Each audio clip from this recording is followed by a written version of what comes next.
very excited to be joined by an amazing group. We've got our panelists today, and we're going to run through who we've got today. Now, firstly, for those of you that are joining us today, I just want to let you know that you can actually get involved. So we have got a chat. So if you do have any questions as we go through today, please do pop those in and we will try and work our way through them. Now, also as well, if you do have to leave early, that is absolutely fine. This is being recorded and will be uploaded to not only YouTube, but also as a podcast as well, which is great. You can listen to it in the car. Now, firstly, I do want to address the fact that we have had a couple of technical difficulties, of course, due to Wi-Fi. I've had it too myself. So hopefully we'll be joined by Dom a little bit later on. Now, before we go through our panelist, I've got a couple of housekeeping bits and bobs I need to run through. So first of all, like I said, this is being recorded so you can keep up to date on what has been happening throughout this webinar after we have finished. Also, you can sign up to our newsletter for future episodes as well. So the next one will be on the 12th of January next year after Christmas. As I mentioned before, the chat function as well, please do get involved if you've got any questions. Now, the webinar, after it does finish, a survey will pop up. So this will give you guys an opportunity to pop in any subjects that you may have if you want those to be spoken about next time. So please do pop those in. So this is very exciting because today we're going to be chatting about a very important subject that has been brought up many a times, and we're going to have a really good conversation today in this 45 minutes. Of course, we've got 45 minutes, so we do want to stick to time. So we're going to try and run through as many questions as we can. Now, the subject, what is it? Well, it is racing adapting fast enough to attract future fans and also in the workforce? So a big topic, lots to discuss. Let's go to our panelist. Andrew, can you kick us off? Please introduce yourself and tell us about you. Yeah, well, good afternoon, everybody. I'm Andrew Braithwaite. I'm the Chief Executive at the British Racing School, education and training provider based in Newmarket, but serving the whole of the racing industry. And fairly new in post as Chief Executive, but been at the school in various roles since 2014. So yeah, excited to be involved. Amazing. Then next we've got Bolupe. Hello everyone. My name is Bolupe Omisore, and I've just finished a placement program at the Newbury Racecourse. And prior to that, I've done a graduate program at Newmarket Racing School, which was amazing, sort of what kickstarted my journey into horse racing. And ever since, I've just been learning different parts of the whole industry of how it works. My 3 months at Newbury Racecourse was amazing. I met amazing people. I met Hannah. So yeah, it was good. And then after that, I went to the Packhouse Stables in Kingsclere, where I was there for a month. I worked on the yards, and I also wrote a sustainable policy for the stable house. And over there as well, met the trainer, met the team that run that stable house, and learned a lot. And so yeah, that's my journey into Russia, and that's my summary of stuff so far. Good stuff. Nice to see you again, Bolupe. Hannah, over to you. Yeah, so I'm Hannah Hen. So I'm a former graduate of the Racing Media Academy. I'm now a media manager at Equine Productions. I'm also a point-to-point jockey and a full-time mum. So sort of a roundup of me. Brilliant. Now, have we got Dom? Has she managed to join? Let me have a look. If not, what we'll do is... I'm all good. Hi, Sorry about that. Over to you. Okay, quick intro. So grassroots racing, 20 years in horse facing roles. And then for the last 4 years, I was at the National Association of Racing Staff on their education programme. And for the last 8 weeks, I have been at the BHA in the integrity team, all whilst still riding out, not with the BHA now, but when I was at NARS, and single mum to 2 children throughout the last 15 years of my career. So 10 years of those are grassroots racing. Good stuff. Well, yes, as I said before, we've got an amazing panel, and we will get onto it. So let's start then. Andrew, I'm going to start with you. We'll go around to everybody. Do you believe racing has to adapt further, both as a sporting product and for employers? And I'm sure we've all got probably the same view on this, but Andrew, let's kick us off on this one. Well, the short answer is yes. I think it's obvious that as a sport and an industry, we need to continue to adapt and change. The world around us is changing, and organisations and sports that don't change get very quickly left behind. So yeah, absolutely, we need to change. I think in terms of the sporting product and the fan base, probably not my specialist area, but certainly in terms of employers and racehorse trainers and the workforce, a huge amount of good work has been done already and is being done in yards up and down the country. And I think the biggest thing we can do as an industry now is actually have a little bit more confidence in ourselves and a little bit more positivity about the amazing opportunities that this sport provides to young people. Here at the racing school, we see it time and time again, where young people come, really enjoy their time with us, and go out into the workplace and have really good experiences, earning reasonably good money now these days, working with wonderful horses, sometimes traveling the world.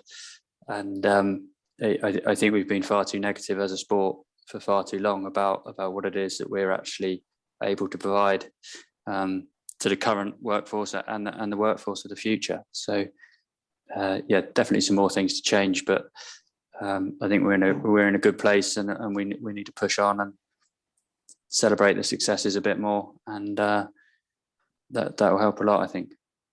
Definitely, always have to start somewhere. Belupe, what about you? Yes, thank you. Yes, I do believe it has to change. If it's changing fast enough, the answer to that would be no. But there are many reasons why that is the case. It's not just horse racing. There's a challenge to get new fans on all sports, different types of sports, from football to basketball. It's just a society thing now.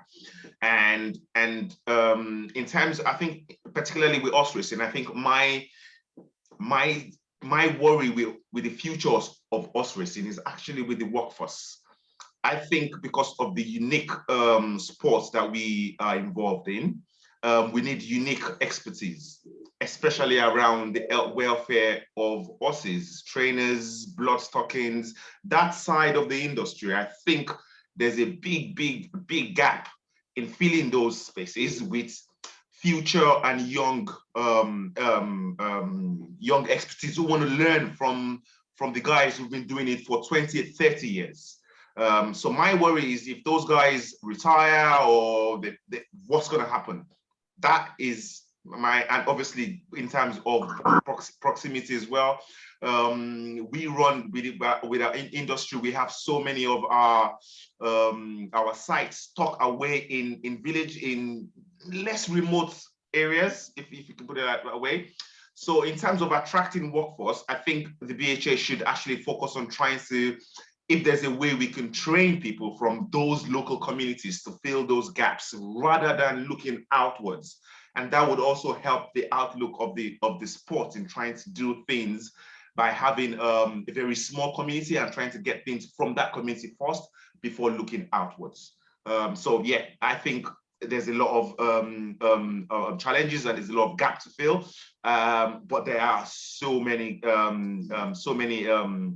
skills gap behind the scenes of racing that I think is a bigger challenge to the whole sport as a whole. Because without those guys, without the groomers in the morning, without those who are gonna actually ride the horses, the trainers, then we actually have a big problem. So yeah, definitely, because there is something in the sport for everybody, and like you said, without those important people, there'd be nothing without the sport. Hannah, what about you?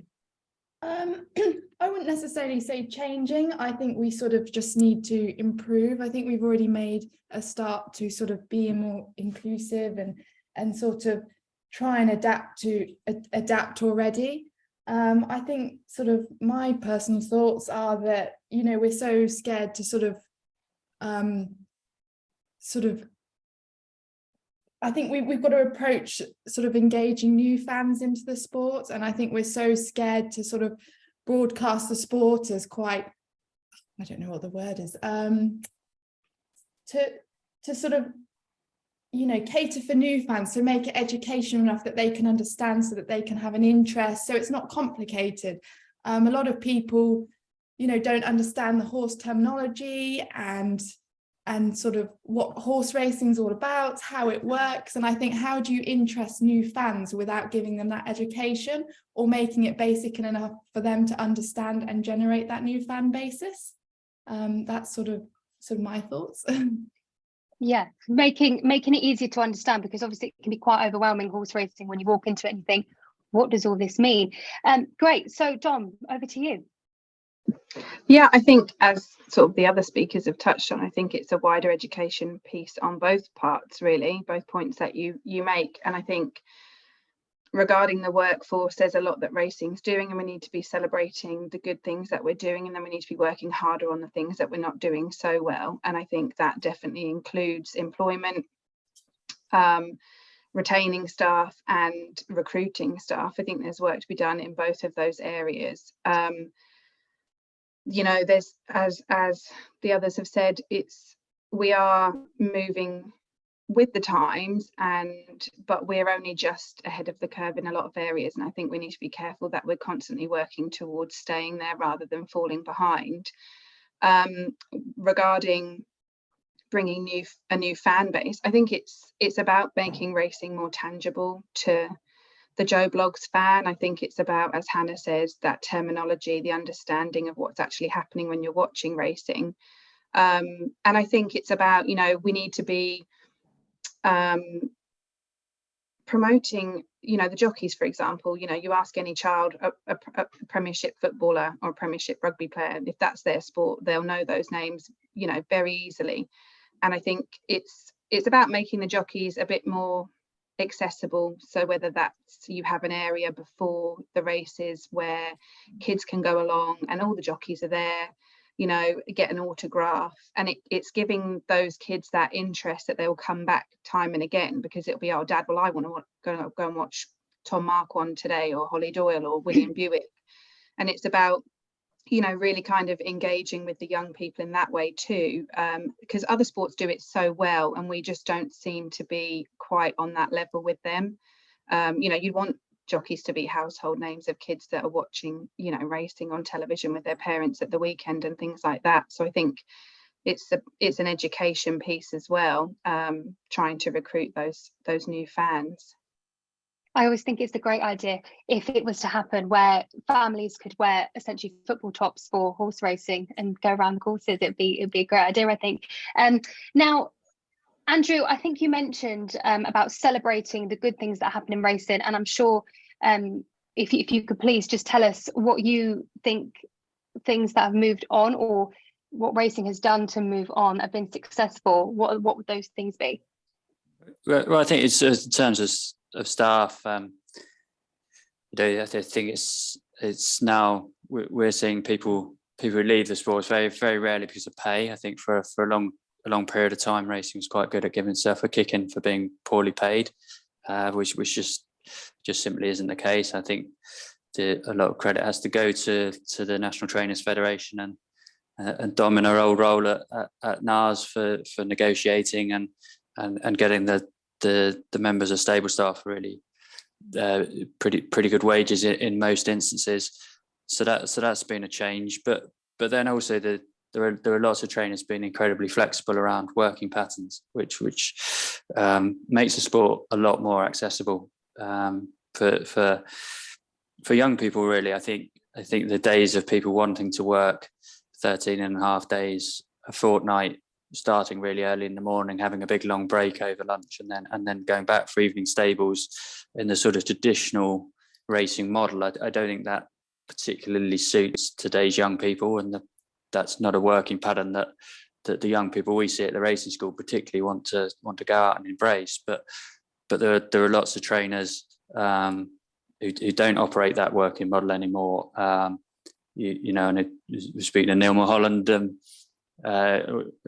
probably 18 months ago, 2 years ago, and he was he's got a sort of almost a split shift system where there are some ground-based people who work on one working pattern, and his main bulk of riders come in and after they've essentially dropped children off at school, work all day, and then are done in time to pick the kids up from school in the afternoon.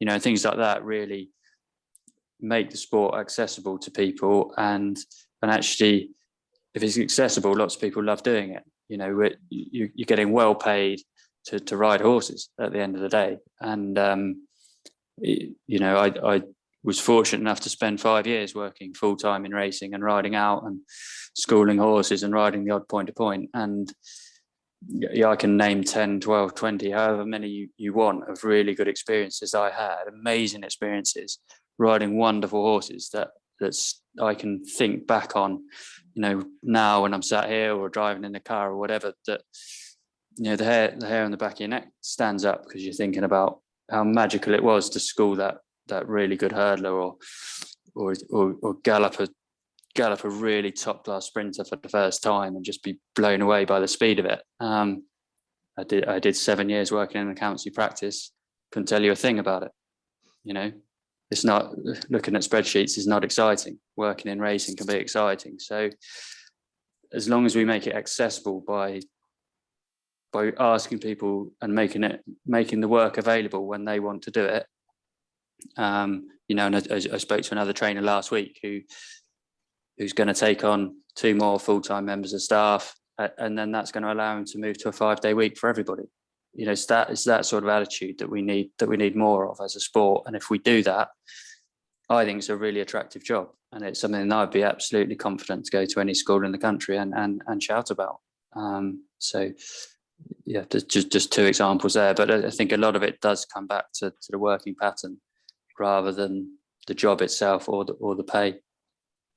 Definitely. And when you look on the Careers in Racing website, there's so many amazing jobs that people can get involved in, and you know, that's what we want, more people in the sport. If you are watching this, don't forget you can get involved live now if you want to put in any questions, and we'll try our best to answer those as we go. Belupe, let's now talk about changes. What would you say are some changes that need changing sooner rather than later? What would you put on your first list of things that need to be changed?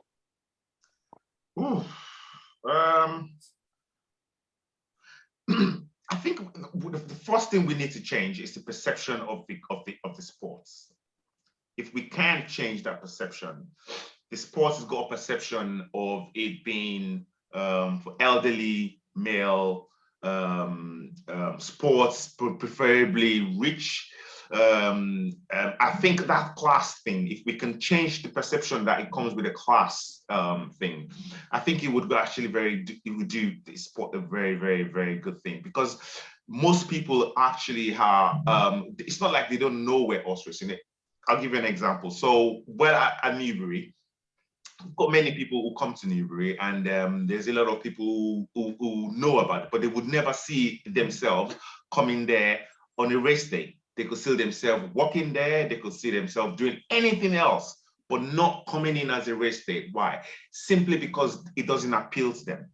So if we can change the perception of, I know it sounds a bit broad and it's hard, but it's just that single thing that I think is really, really, really a barrier to big portion of sports loving fans who would want to come, but they just have that perception that it's horse racing, it's betting, it's for the kids, you know, it's the sport only for the rich. And that is what I think the biggest change. If that can be changed, then the young people's attitude to the sports will change as well. And I think we would get a different type of followership, if you see what and just to touch a little bit of what Anna was saying earlier about the educational thing, I think that's very good as well, because in terms of going back to what you're saying, if we're going to change anything, and if we're going to change the perception, we need to educate people of the difference of how horse racing is becoming a very different sport. And in doing that, we will need education, like Anna rightly said. Now, in educating them, I think with the kids young these days, I think one good way of educating them will be to get into gamings. gaming's is one way in which they spend a lot of their time. But if we can find something within that is horse racing related, but is also within a game, and I can offer people to play the game at the same time, educate themselves about the different stakeholders within horse racing, because I think that's one other aspect of horse racing that is a bit challenging for people coming from the outside into horse racing. There are different stakeholders in horse racing. I can't think of any sport that has that many spheres of very important stakeholders. So I think that gaming platform can give young people the ability to identify the different stakeholders and the roles in which these different stakeholders play. Thank you. We just had some questions come in. I just want to get through a couple of these now. So it's from anonymous attendee. So the question is, last year, the main racing bodies launched the Industry Diversity and Inclusion Commitment. Is everyone aware of this commitment, and do they think it can help create a more diverse and inclusive culture, be it employees, jockeys, fans, etc.? Now, I don't know if anyone in particular wants to answer this. Anyone in particular want to answer? If not, Andrew, maybe I'll jump to you. No, happy. I mean, we're certainly very aware of it. We see it as absolutely key to our role. You know, our role is bringing people into the industry for the first time and finding them that first job. So, as an entry point, we think we've got to lead the way on this and really promote the diversity and inclusion that racing can offer. I think across the sport, there's a lot of goodwill. There's a lot of people wanting to do it. I don't think we've gone far enough yet, or perhaps moved as quickly as lots of people would like. And I think the real key, you know, I saw Josh Apiafi's piece in the Racing Post today, and would agree with that wholeheartedly. There's got to be more representation at higher levels in our sport, so that the people, because we are seeing a much more diverse group of young people come to us now than even 5 years ago, even than 3 years ago. But those young people have got to be able to see a progression route. They've got to be able to have people to look up to. And so there really is, I think, Balupi mentioned the mass of stakeholders in our sport, and the boards and the senior teams in all of those stakeholders have got to move faster, in my view, on the diversity and inclusion piece, because if you haven't got that representation at the top, it's going to take an awfully long time to make meaningful change.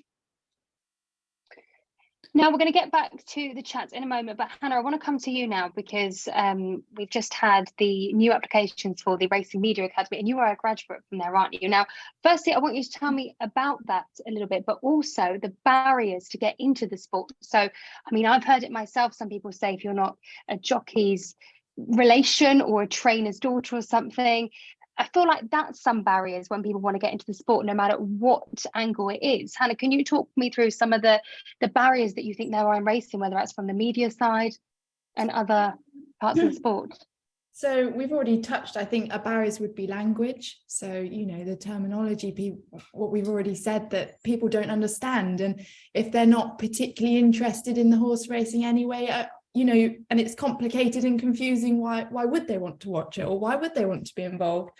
I think also, you know, we need to advertise the fact that racing is, you know, there's more than just being a rider or a jockey or a trainer. There's so many career paths there, you know, in hospitality, media, and you know advertising that and telling people about it. And if you haven't come from a horsey background, you haven't been involved with racing, you know, going around to schools, educating children and giving them that interest in racing, so that, you know, you're sort of lighting the spark that could potentially be, oh, you know, I'm interested, you know, that's something I could be involved with, and how do I be involved with? So I think it's sort of making that accessible to everybody, so that they know that they can be involved with the sport. You know, even through social media, you can engage with the younger people by, you know, providing that information on there that they can feel involved with. So I think, you know, there are a few barriers that need to be tackled. Definitely. And obviously social media, it's a huge part of society now, and it's a great thing to help us all. Now, a question that John Baker had popped in the chat, which I think is a great question. What radical innovation to the sport would the panel introduce in order to attract younger potential fans of today and to bring in fans for the future? So John, I want to come to you now. What would you come up with to get more people involved in the sport? I think if we're talking about a recruitment aspect, I think we definitely need to start looking in other areas of recruitment. And I think that, as Bolupe says, there is a stigma around the type of people that are involved in racing. And I think that does also have a knock-on effect on the recruitment element. So you're missing a huge portion of society, because there is that element of, well, it's just a sport that rich people do. Which is, not the case when we're talking about diversity. We look at the grassroots element of racing, as Andrew points out, and we're so diverse at grassroots, and that's continuing to grow year on year. When I came into the industry 20 years ago, if you were a young girl, you were in the minority, whereas now we're seeing that every year there's more women joining the industry at grassroots level than there is men. So that just shows you the change. I think that we need to be targeting other areas of society and saying, racing is for everybody, and it doesn't just have to be,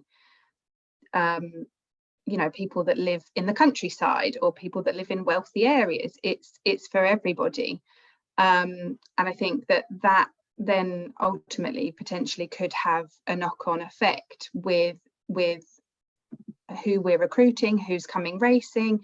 And if your son or daughter is joining the industry from an area, from a family that wouldn't normally come racing, well, then hopefully you would think that family would say, oh, do you know what, so and so is leading up at the races today, let's go and have a watch. And then ultimately that would improve the types of people that we're targeting.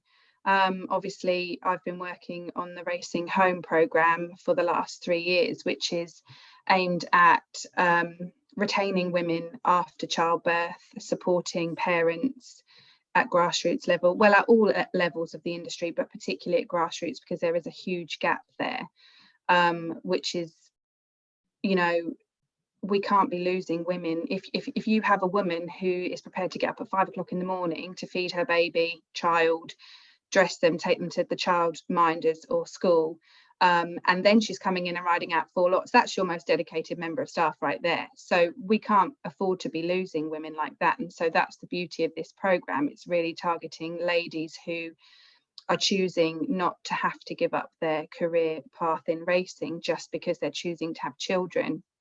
And I think too that then goes down to, the young people at the BRS and the NHC. It's about that education piece, that there are young women who identify with wanting to have children from a young age. They know that that's part of their path in life. They would like to be a mother if the opportunity arises. What we don't want is those young people going out into the industry and after 6 months going, well, I don't see how that would work, and I won't make it work, it can't work, so actually I'm not going to spend my time in a career where I can't build a career and have a family. And it's about showing that from, the bottom to the top, that Racing Home now supports parents and women choosing to have a career in racing and a family.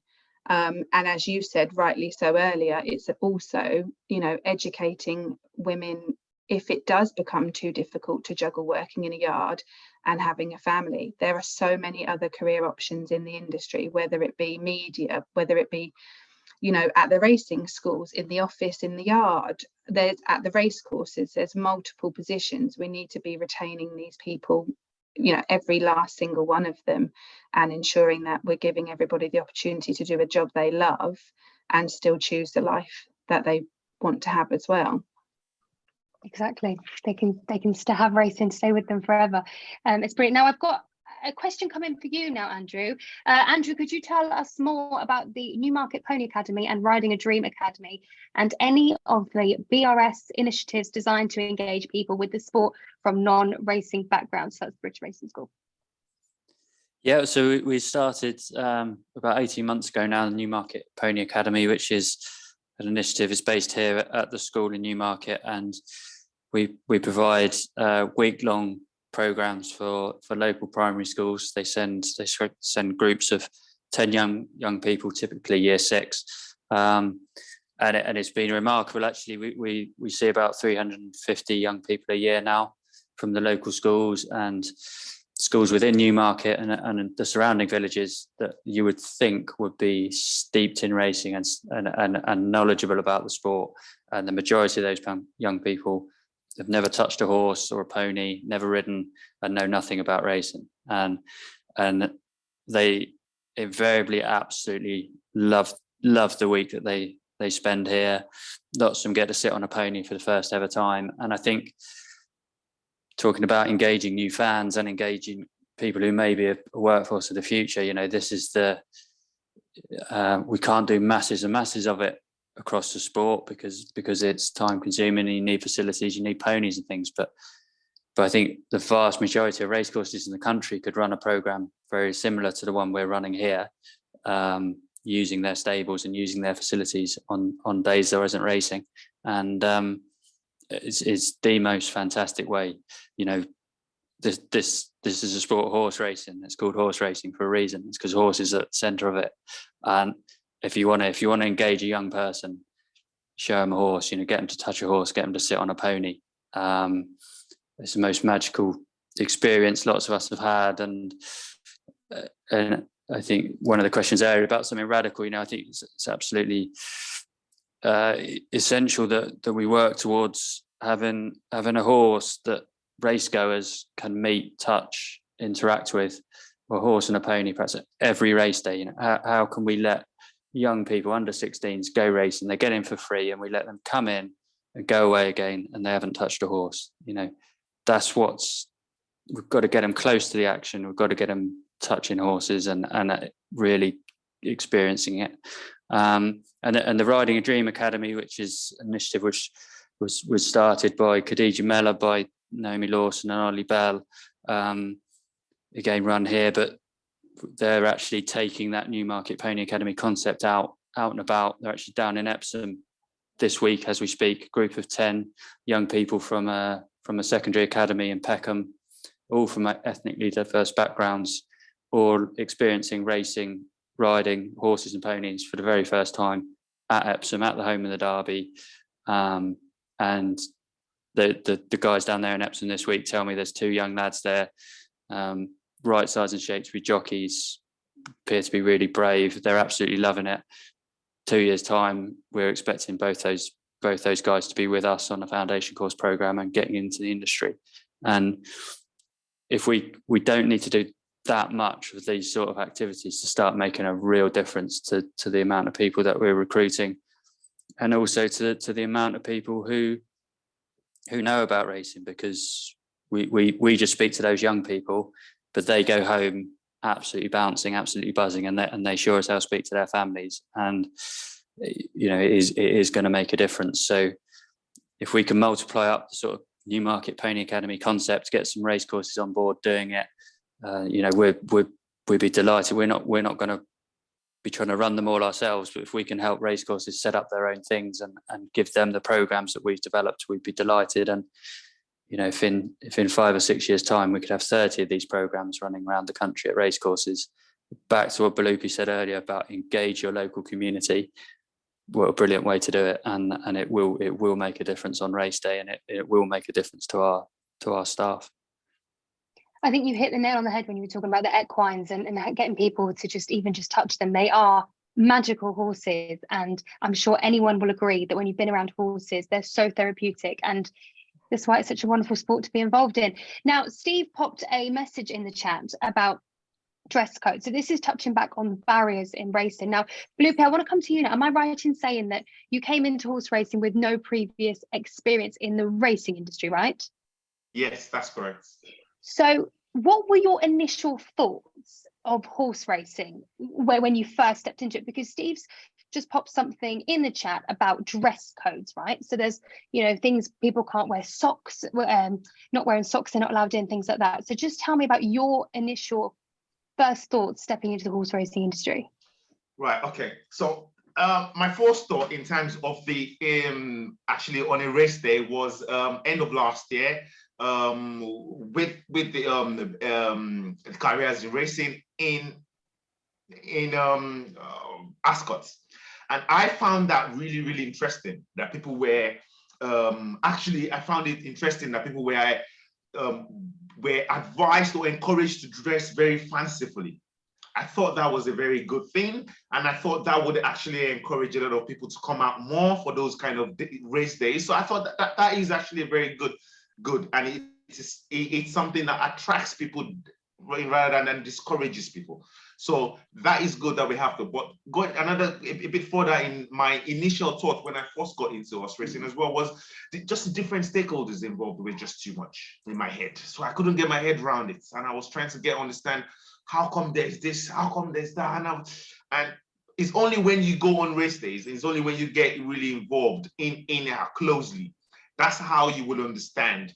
I mean, I did some reading when I joined, and one of the first things that I realized that the BHA was struggling for was governance, in terms of putting every of the stakeholders into one platform, and where it's more like going from a regulatory body to a governing body. And I thought that was actually as a result of the different stakeholders that all have different interests and all have different powers, and there's a pool. So that creates the problem for BHA to have a governance over all of them. So that was my very first initial thoughts coming from a non-racing background. If you're in racing, absolutely you would understand you would understand the betting aspect, you would understand the trainers, you would understand all those sort of things. But from a non-racing person, it's just really confusing. But it doesn't take long before you understand it, and then you understand why you've got so many stakeholders within the sports. It's interesting to hear people's opinions of the sport, especially I think if people are working in it all the time. It's good to hear, because everyone has a completely different opinion, and it's interesting to know. Now, Hannah, I'm going to come over to you now, because we've had a question. Tell us about your experience on the Racing Media Academy last year. Like I mentioned earlier, the applications are back open, and you were briefly saying earlier that it was such an amazing experience. Can you tell us why it's such a great experience, and what maybe some people watching might be interested in applying?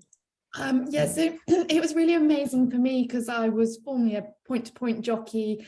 I then had a baby. I was a single mum at the time, and like we said before, I couldn't juggle working full-time in racing, riding, and looking after a child. So I was sort of looking for other options that were still involved with racing, because I loved racing, and came across the Racing Media Academy. So we were there for a week. I mean, we touched sort of every basis. We had such a diverse group of people that had never seen horses, people from horsey backgrounds, from non-horsey backgrounds, had worked in racing, hadn't. And we had sort of the Racing Post come in, and we spoke about journalism. We had Equine Productions and so the production process. We had ITV involved. I mean, it was really eye-opening and educational, and it just sort of showed that there's so much more to racing than just riding and training. And it was really, after my week with the Racing and Media Academy, they sorted us out a placement. So I went to Sky Sports Racing for a month, and then sort of ended up having a job with Equine Productions. So for me, it's sort of given me the education and the opportunity with my work placement. And now I'm working within the media. So I think it's all about providing, education and pathways for people from all backgrounds. Yeah, it's like what we touched upon earlier, isn't it? It's more things that people can get involved in. If you were working on a yard, there's other options for you. Now, Dom, Racing Together represents and supports all the sports community programmes. What is done well, and what do you think could be done more?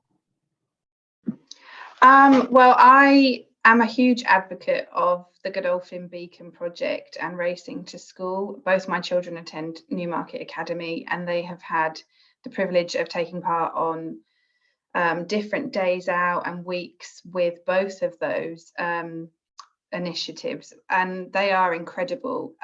My children obviously have grown up in racing yards. I don't know how they feel about that, but that unfortunately that's just been part of our journey.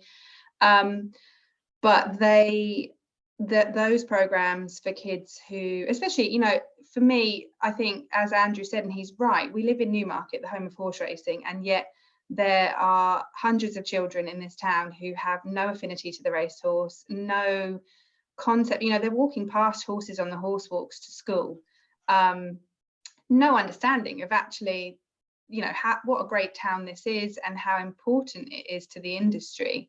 So those initiatives are wonderful because it really does give the kids an insight into where they're living, and you know, they go to Dalham Hall and it's fantastic. You know, again, I'm a huge advocate for the Newmarket Pony Academy. My youngest son attends, he rides every week with them on a Monday after school, and it's absolutely the highlight of his week. I think I'm going to have a really hard time swerving him away from racing moving forwards. I think for young people, there are an incredible amount of wonderful initiatives being run throughout the industry. But I just think, as I said prior, you know, I think we need to be targeting other areas, urban areas where children don't have access to horses. And I think, as Andrew rightly says, you know, the horses sell themselves. That's not the issue. It's about making them more accessible to everybody. And I think that if we could do that, we would be really onto something with recruiting young people, not just to work in the industry, but also to head to the races. Because for me, that's what brought me into the industry 20 years ago, and that's what's kept me here, nothing other than the horses.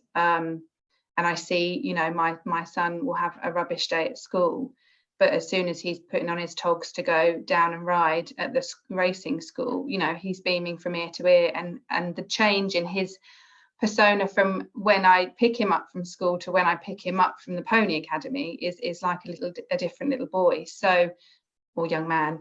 But that, you know, as I say, I think that it's really just making the horses more accessible, you know, creating superstar jockeys that kids, you know, the names roll off the tongue, and making it so that it's tangible for everybody.